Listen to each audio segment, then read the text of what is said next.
Thank you, Colonel Kingsley, for that introduction. Very much appreciated. Major General Tooley, Command Sergeant Major Haight, other distinguished guests, friends, family, and most importantly, the graduating class of Officer Candidate School 50125. Formally from the Pentagon, we wish you congratulations.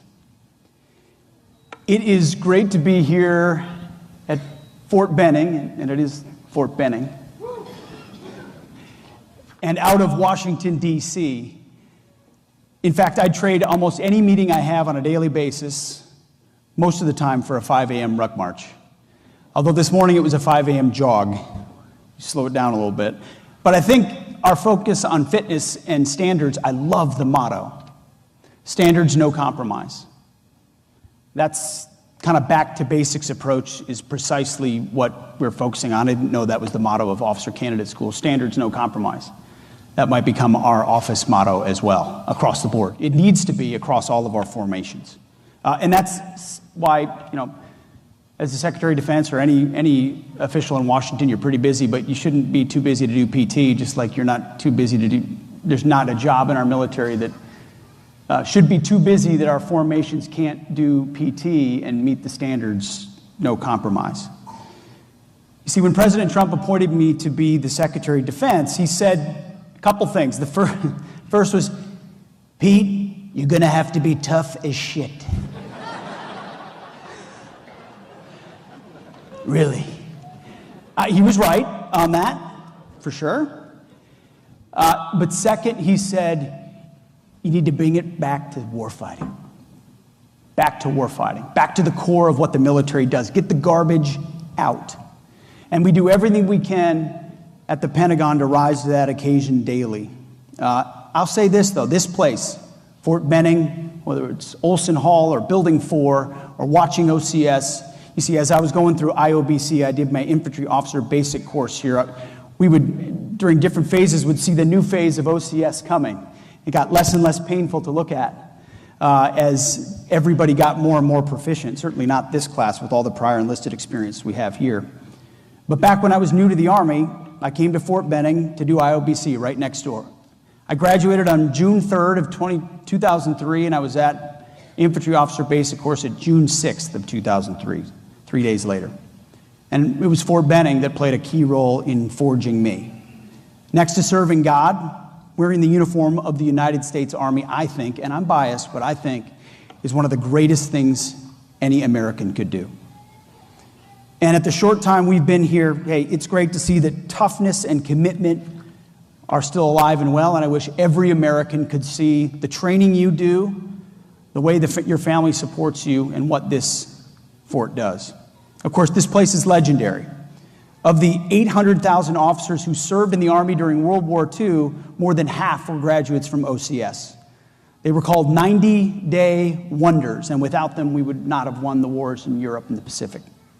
One previous Secretary of Defense, a man named Cap Weinberger, visited OCS at Fort Benning when he was Secretary, and he said, "This is the place where the fate of the country is quite literally decided."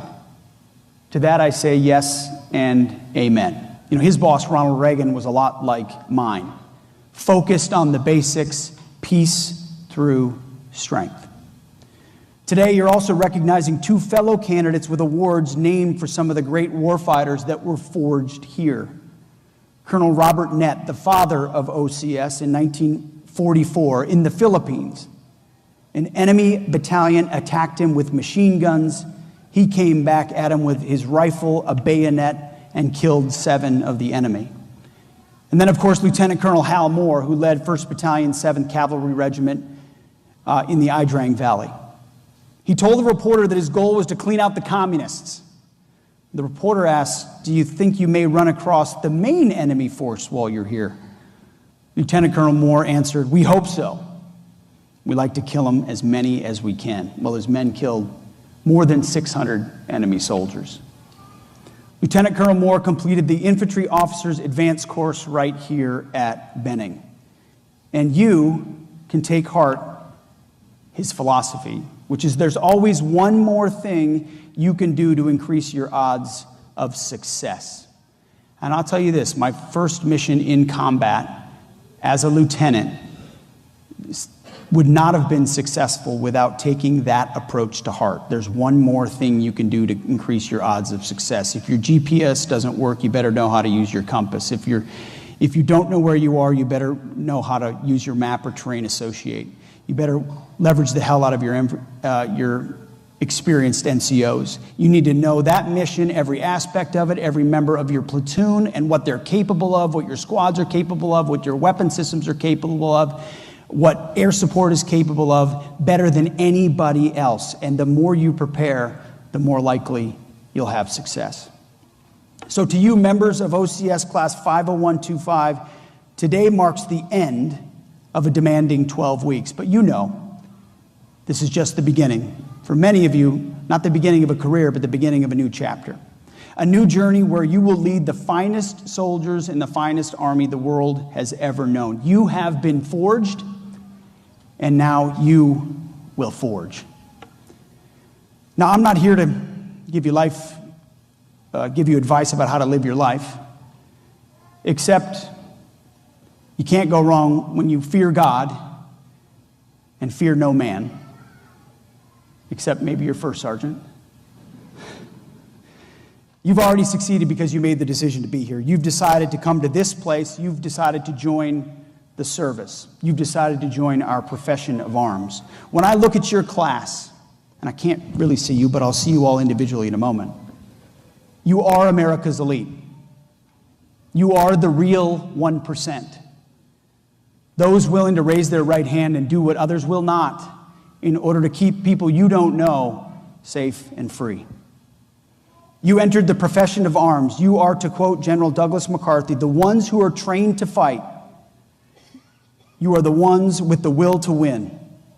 You are the ones with the sure knowledge that in war, there is no substitute for victory.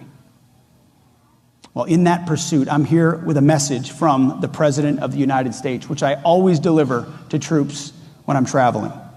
He has your back. As a commander-in-chief, he will ensure that you have everything you need to win, everything you need to be successful. And I know when I was an infantry lieutenant leading a platoon, that's all I wanted to know. I wanted to know that my company commander, battalion commander, brigade commander, division commander, MNFI commander had my back, understood the difficulties of what we face and the impossible decisions that had to be made at a moment's notice, that politicians will want to second guess.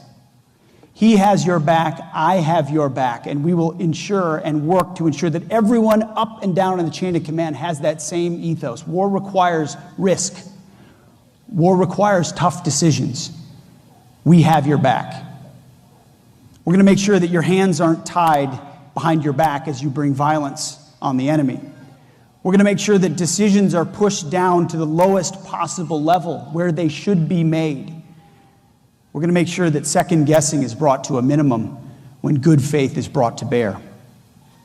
That good decisions are made not by politicians and bureaucrats in a faraway capital, but by warfighters. Warfighters who understand the nature of the threat. Warfighters like you and your men. Forged. You see, before President Trump was elected, our national security policy was a tangled mess. We'd lost our way, and our enemies took notice. But President Trump has brought America back. He understands the idea of deterrence, of peace through strength, of putting America, Americans, American soil, and American citizens first, of applying common sense, which in the town I just came from is not all that common. Principles faithful to the origin of this great republic when General Washington said, "To be prepared for war is one of the most effective means of preserving peace." In fact, that was my first platoon motto. Those who long for peace must prepare for war. And that's why the warrior ethos is front and center of what we want to instill. No more DEI, no more quotas, no more low standards, no more trans madness, no more climate nonsense. Merit-based, colorblind, gender neutral. Standards high and always getting higher. No compromise. One of the benefits of being Secretary of Defense, maybe a slightly different title tomorrow, we'll see, is being able to get out of Washington to come here and meet our frontline warfighters. To look you in the eyes, shake your hands, and congratulate you. I'll never forget what it felt like to be a second lieutenant. What it felt like to meet my platoon, to want to earn the respect of my NCOs, my squad leaders, E6s with that experience, my company commander, my first sergeant. It's a daunting task. But seeing your kind of bravery reminds me of a trip we took to Normandy on D-Day this past summer. Looking those veterans in the eyes and shaking their hands, honoring them for what they'd done on those beaches 81 years ago. They were old men. I'm looking at old men on those beaches of Normandy. Here I look at young men and women. But you are the same. You are the same soldiers as those soldiers. Because they still spoke of the brotherhood of warriors. The soldiers on their left, the soldiers on their right, they were together as they ran up those beaches. Regardless of your age and regardless of your era, those things never change. As I stand at the podium, I can't help but think about the bravery, and I'm reminded of my own first sergeant, a warfighter who changed my life when I was in Iraq and Afghanistan in 2005 and 2006. During his next deployment in 2007, one night, his outpost was attacked by 150 Al-Qaeda fighters coming at him and his soldiers with RPGs, mortars, and everything they had. He put himself out front, carried soldiers to safety, protected others. I'm reminded of that Hal Moore quote, "There's always one more thing," because as the first sergeant of that unit, when they occupied that outpost, he ran his infantrymen into the ground for 2 days because he believed the defensive positions on that outpost were inadequate. And so they didn't sleep, they didn't rest, they barely ate, and they worked. And they worked and they put up defensive position after camo netting, after sandbags, after sector sketches, you name it, they did it. And when you talk to the men of that company, they credit him for what he did when the bullets were not flying, the way in which he prepared in an uncompromising way that saved their lives. Without that, they would have been sitting ducks. Instead, they were a hardened position, impossible to penetrate. In the end, he and his men killed 18 Al-Qaeda fighters. I still call on him today. He's one of my senior advisors. His name is Eric Garrissey, and he was a recipient of the Distinguished Service Cross for his actions in Iraq.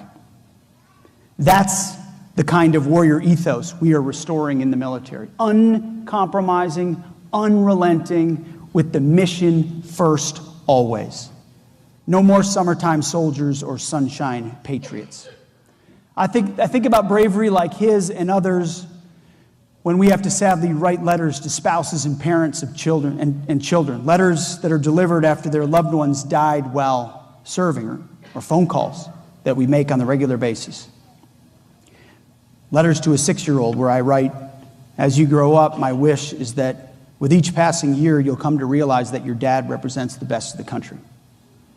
Those letters remind me that my job, our job, is life and death. Other people have the convenience of getting some things wrong or making a mistake over here, and of course we all make mistakes because we're human beings. But the reason why standards matter so much is because we are in the business of kill or be killed, live or die. You know that. And so you're about to graduate. You're going to remember the PT formations, the 5th week in the field, the lights out, the last 500 meters of a 12-mile ruck march, holding that rucksack up high on your shoulders so it's not rubbing against your back. The long strides and exaggerated steps, the deep breaths you take from getting lightheaded. You will draw on those sweltering days of summer that gave way to September, when you had long last made it. In fact, your time frame is almost exactly the time frame during the year of when I went through infantry officer basic course. It can be a bit unrelenting with the heat here in Georgia. You've been forged. You know, a few weeks ago, I hosted the heralded 7th annual Pete Hegseth NBA All-Star Summer Hoops basketball camp. It was for 7 kids. My kids and the neighbor kids. It was a small but mighty little basketball camp. We do it every year. We did it when I lived in New Jersey, when I lived in Tennessee, and this year we did it for 3 days in Washington. At the end of a day at the Pentagon, we went to a basketball court and ran through drills. My dad was a basketball coach, so it never comes out of my DNA. None of my kids are going to play in the pros. I'll tell you that. The first couple years of the camp, we had rules: never quit, listen and learn, and work hard. The kids were very young then, so we did have another rule that's since been sent to the wayside. It was don't cry. We needed it a lot. But a couple of years ago, we added the top rule, which is honor God. So we're putting a ball through a hoop, learning how to dribble, but we honor and glorify God in how we do all things. Those of us in the profession of arms are doing things that are a lot more important than playing hoops. But what we do in any activity demonstrates honoring God. And so at our camp this year, the scripture we used was Romans 5, verses 3 through 4. And the word of the Lord. Not only that, but we are rejoicing in our suffering, knowing that suffering produces endurance, and endurance produces character, and character produces hope. You have endured, and when you endure, character is developed, and that leads to hope. So in the next part of your journey, you're going to incur setbacks. No matter where you're going, active, guard, reserve, a foreign country, you name it, you will have impossible moments, insurmountable challenges. You will have to endure. Your character will continue to be forged. May you lead with endurance. May you build character. And in the end, may there be hope. Because I'll tell you this, because today, on behalf of a nation, you bring me hope. That we still produce young men and women willing to do hard things for not enough pay and no glory, no spotlight. Raise that right hand to defend the Constitution and defend our nation and our citizens. We don't exist unless we have people like you. You give me hope. So I wish you congratulations today. You've completed the course. Our nation needs you. Go serve and go fight. God bless. Commissioning.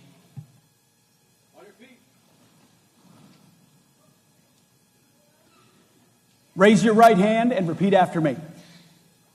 I state your name. Having been appointed as an officer in the Army of the United States. In the grade of second lieutenant. Do solemnly swear. That I will support and defend the Constitution of the United States. Against all enemies, foreign and domestic. That I will bear true faith and allegiance to the same. That I take this obligation freely. Without any mental reservation or purpose of evasion. And that I will well and faithfully discharge the duties of the office upon which I am about to enter. So help me God. Congratulations, lieutenants. Thank you.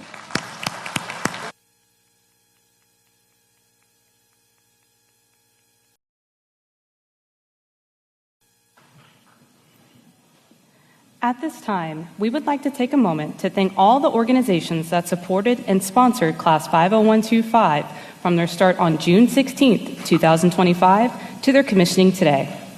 These sponsors have donated awards for distinguished graduates, money to support the candidates' events, and bricks that will be placed in the OCS Memorial Walk to remember and recognize the company leadership and cadre, Class 50125, and the distinguished graduates.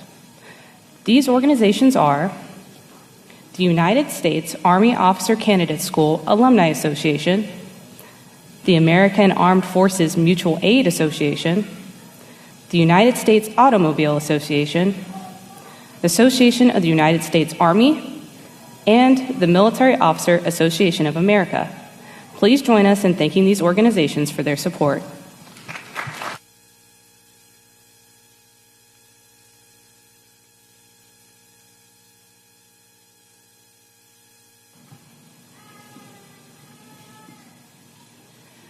The Distinguished Honor Graduate is the graduate on the Commandant's List who has outperformed all other OCS graduates in academics, physical fitness, and leadership while displaying the professional qualities required of officers in the United States Army.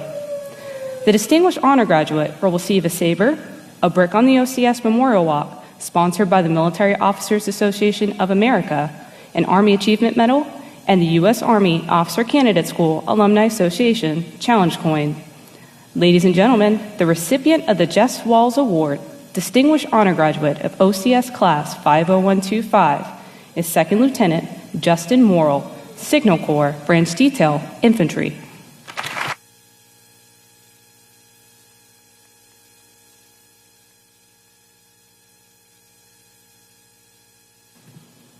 Rendering a newly commissioned officer's first salute, along with pinning their first set of Second Lieutenant gold bars, are time-honored traditions in our Army.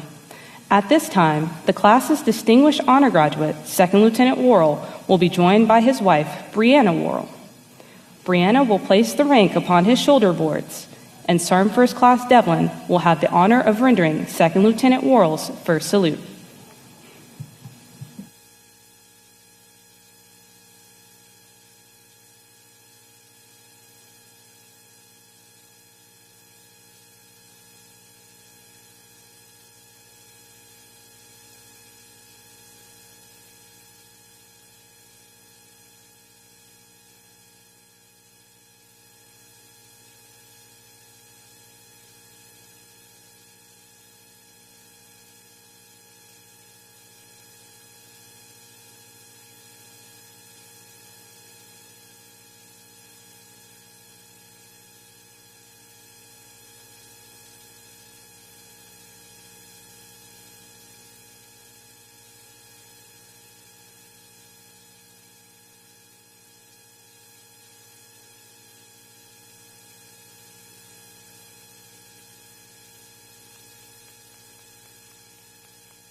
The Distinguished Leadership Graduate is the graduate on the Commandant's List who displayed the highest standard of leadership qualities in the class.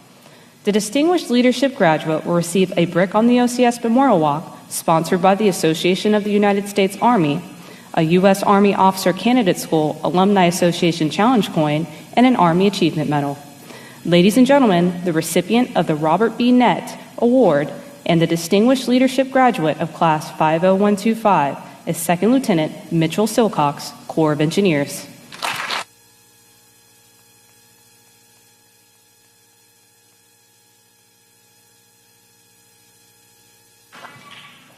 The Distinguished Academic Graduate is the graduate Robert B. Nett Award, and the Distinguished Leadership Graduate of Class 50125 is Second Lieutenant Mitchell Silcox, Corps of Engineers.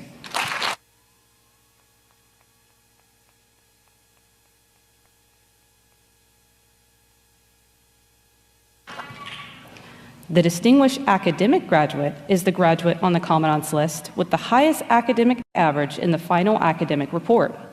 The Distinguished Academic Graduate will receive a brick on the OCS Memorial Walk, sponsored by the Association of the United States Army, a United States Army Officer Candidate School Alumni Association Challenge Coin, and an Army Achievement Medal.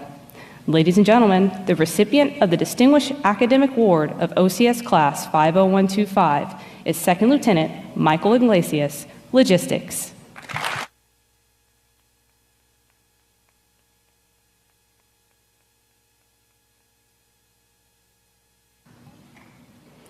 The Hal and Julia Moore Character Award is presented to the individual who demonstrated the most exceptional character throughout OCS. To quote General Moore, he or she must be competent, exercise good judgment, and must have character. By itself, competence is meaningless without character and good judgment. He will receive an Army Achievement Medal, Hal Moore's book on leadership, Winning When Outgunned and Outmanned, and his diploma. Ladies and gentlemen, the recipient of the Hal and Julia Moore Character Award for OCS Class 50125 is Second Lieutenant Abraham Luna, Military Intelligence.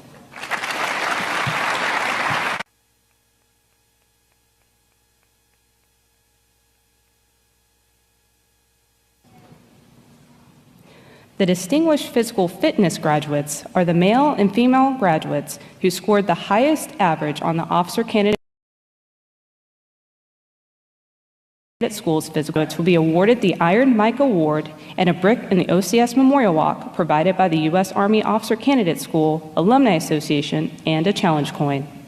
Ladies and gentlemen, the Distinguished Physical Fitness graduates of OCS Class 50125 for males with a score of 500 on the AFT is Second Lieutenant Samuel Adu Bohen, Signal Corps.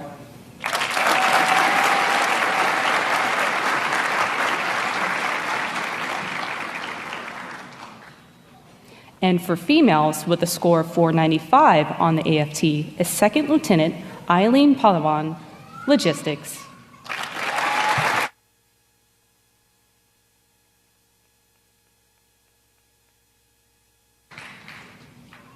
The Commandant's List are the graduates who rank in the top 20% of the class while completing each graduation requirement on the first attempt. Please hold your applause until the entire Commandant's List has been read.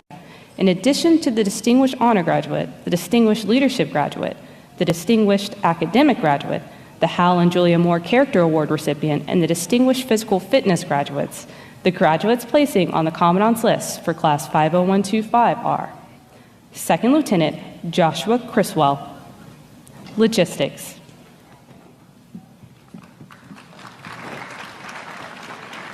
Second Lieutenant John Riddick, Corps of Engineers.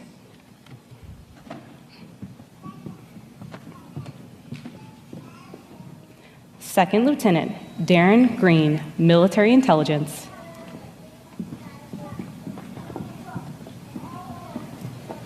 Second Lieutenant Hunter Livingston, Corps of Engineers.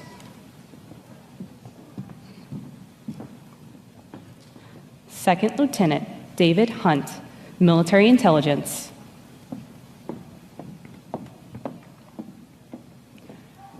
Second Lieutenant Carmelina Garcia Meseo, Signal Corps.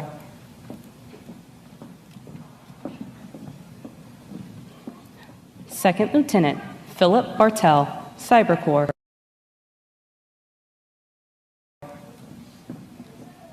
Second Lieutenant James Frazier, Military Intelligence, Branch Detail, Infantry. Second Lieutenant Michael Saeed, Medical Services.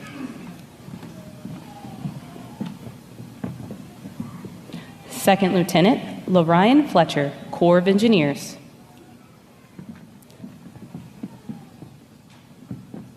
Second Lieutenant Kakal Chavi, Signal Corps.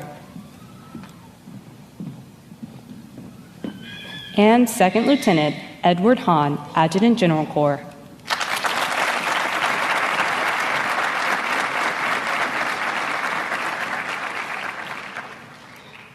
In alphabetical order, the remaining members of OCS Class 50125. Please hold your applause until all graduates have been called. Candidates commissioning as Second Lieutenants are Second Lieutenant Rodney Adu Acorsa, Field Artillery.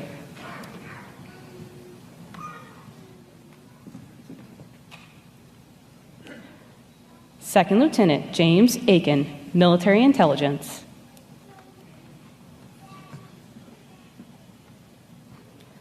Second Lieutenant Christian Baggeson, Military Police.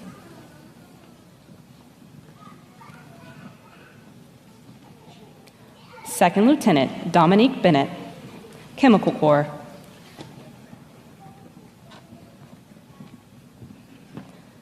Second Lieutenant Mackenzie Blondes, Signal Corps.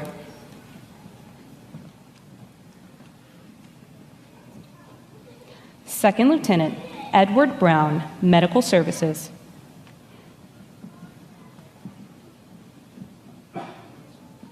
Second Lieutenant Cameron Burris, Logistics.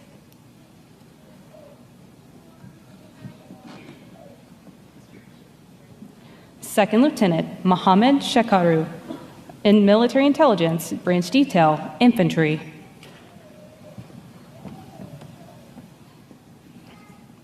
Second Lieutenant Courtney Cox, Signal Corps.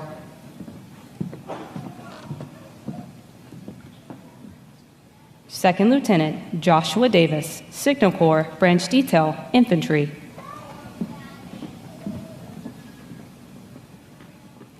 Second Lieutenant Matthew Dion, Logistics.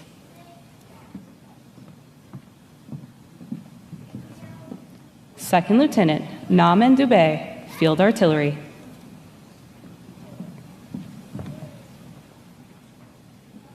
Second Lieutenant Håkan Ellingbo, Corps of Engineers.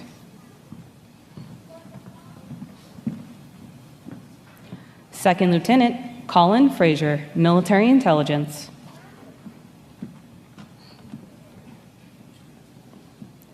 Second Lieutenant Lionel Frew, Cyber Corps.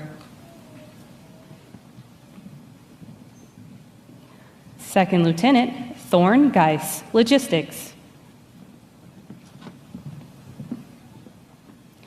Second Lieutenant Levon Gregolia, Signal Corps.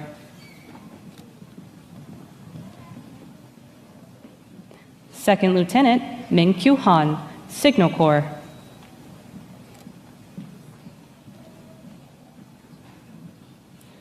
Second Lieutenant Eugene Harvey III, Cyber Corps.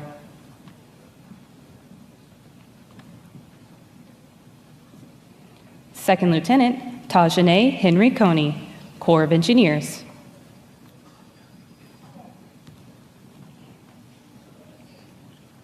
Second Lieutenant Brittany Hines, Logistics.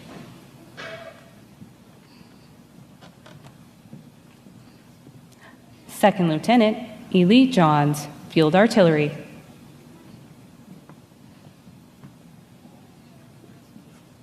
Second Lieutenant Montel Johnson Troop, Infantry.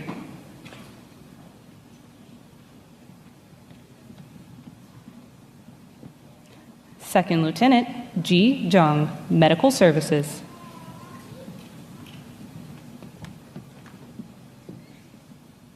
Second Lieutenant Surain Conchi, Signal Corps.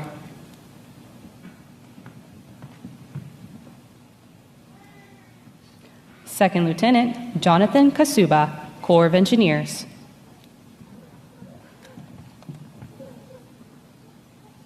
Second Lieutenant Yuja Liu, Logistics.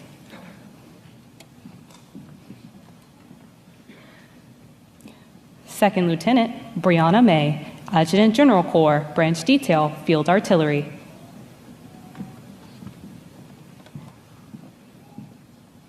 Second Lieutenant Zachary McIntyre, Signal Corps.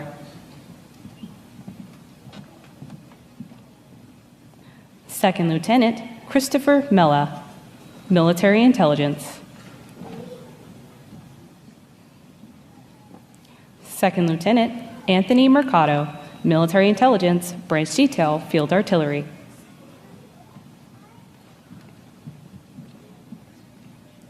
Second Lieutenant Shane Monglavong, Finance Corps.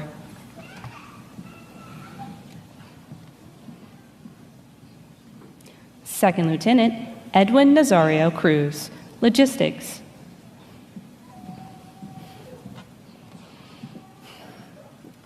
Second Lieutenant Roy O'Neill, Military Police.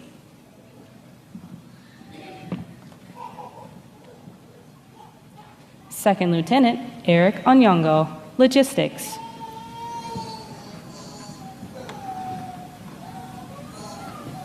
Second Lieutenant Perla Ortiz, Logistics.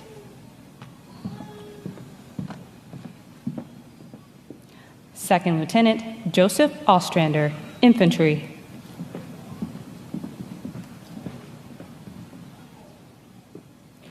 Second Lieutenant Renee Owsley, Medical Services.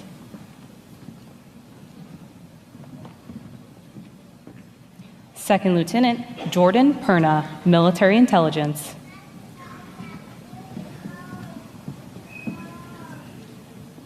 Second Lieutenant Ronald Pierre, Signal Corps.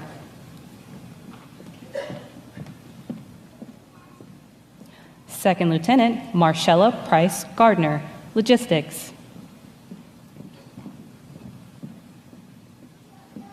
Second Lieutenant Alana Rivera Vasquez, Logistics.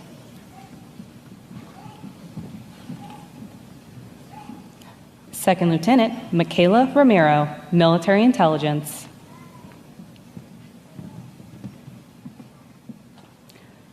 Second Lieutenant Dmitry Roisman, Air Defense Artillery.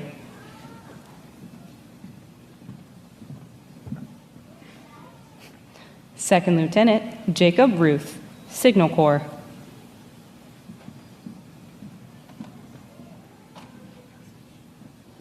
Second Lieutenant Patience Sando, Adjutant General Corps.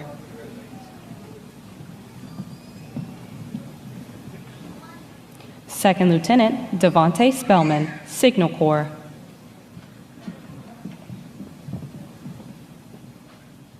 Second Lieutenant Paul Stevens, Military Intelligence, Branch Detail, Armor.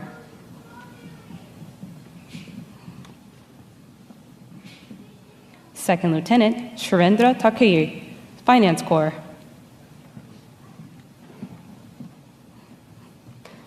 Second Lieutenant Sheriff Tijani Abimbola, Armor.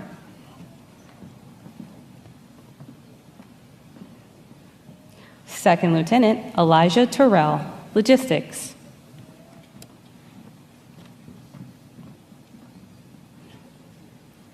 Second Lieutenant Lloyd Turner, Signal Corps, Branch Detail, Field Artillery.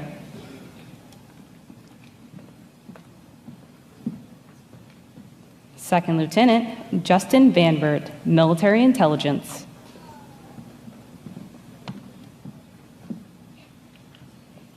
Second Lieutenant Lloyd Williams, Medical Services.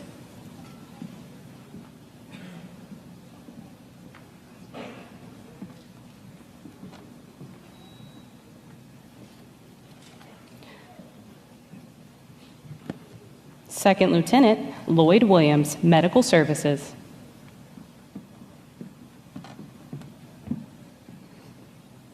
Second Lieutenant Trenton Wright, Cyber Corps.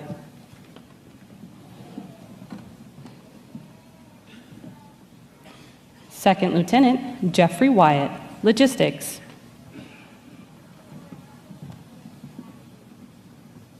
Second Lieutenant David Yee, Military Intelligence. And Second Lieutenant Yi Young Zhang, Medical Services.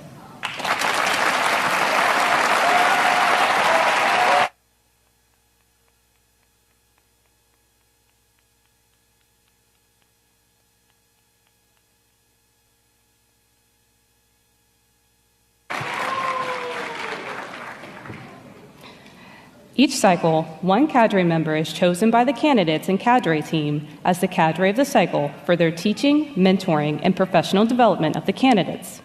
They will receive an Army Commendation Medal, a brick on the OCS Memorial Walk, sponsored by the U.S. Army Officer Candidate School Alumni Association, and a challenge coin. The cadre of the cycle for Class 50125 is Sergeant First Class Joshua McPherson.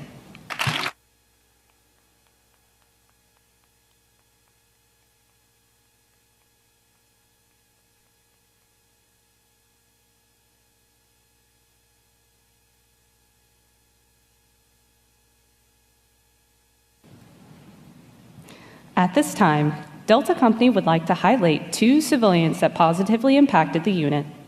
Lakeisha Johnson from the OCS DFAC and Patrick Smith from the Harmony Church DFAC largely contributed to the logistical success of this course. We appreciate their unyielding support and efforts for our company. Please give these two individuals a round of applause.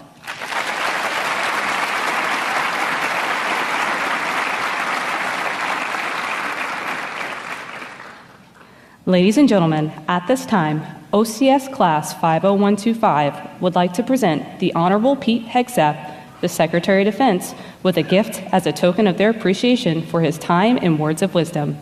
The gift will be presented by Second Lieutenant Worrell, the Distinguished Honor Graduate.